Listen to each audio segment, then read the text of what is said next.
Tingnan nyo, may Mogu soda na rin dito sa may Montalban. Affordable pa yung presyo nito sa halagang 25 pesos, may 22 ounce ka na. Gusto mo namang may kasamang Yakult, mag-a-add ka lang ng 15 pesos. Pwede na rin tong pamparefresh ngayong merienda. At hindi lang yan yung tinda nila kasi meron din silang masasarap na brownies, pati na rin banana bread. At ito, pagdating pa namin, nasaktuhan namin kakaluto lang ng mga pastries nila. Kung balak nyo rin dayuhin yung pwesto nila, nandito lang sila sa may Montanya. Diretsuhin nyo lang tong Montanya Drive at kaliwa kayo sa susunod na kanto after ng Daang Bakal Street. At nandito lang sila sa may Arayat Street, halos katapat lang ng simbahan. Nandito lang banda yung pwesto nila sa may Araw. Kaya kami napunta banda dito kasi nag-food trip kami ni Maynard sa may Montanya. At sunod nga, naghanap kami ng pamparefresh at naalala ko tong Mogu soda. Nakita ko lang din talaga kasi ito sa Facebook group dito sa may Montalban. Natakam ako kasi mahilig ako sa Mogu.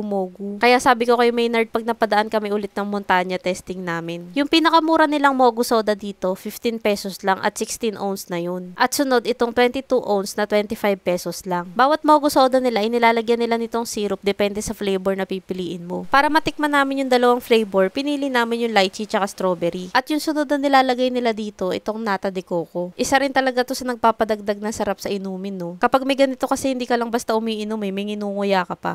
Yung pangalawa naman sa huli na nilalagay, itong soda na Sprite. At pagkatapos, lalagyan na ito ng yelo. At yung pinakahuling ibubuhos dito, yung Yakult. At ayan, ito na yung finished product ng Mogu soda. Tig 40 pesos lang kami ni Maynard at ito meron na kaming pamparefresh.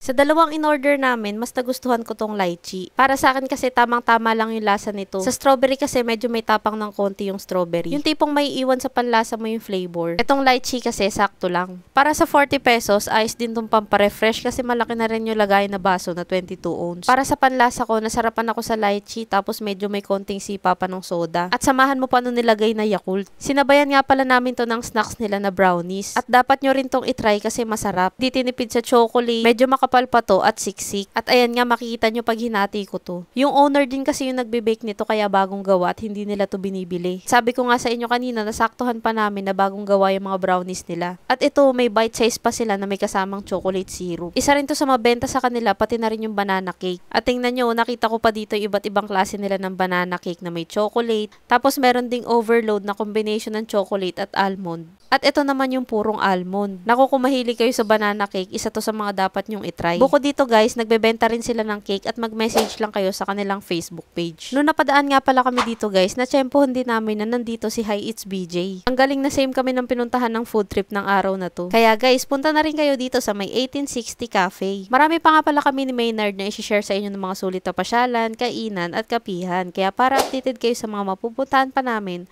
huwag niyong kalimutang i-follow ang aming mga social media accounts. Yun lang, maraming salamat po sa panonood. Bye!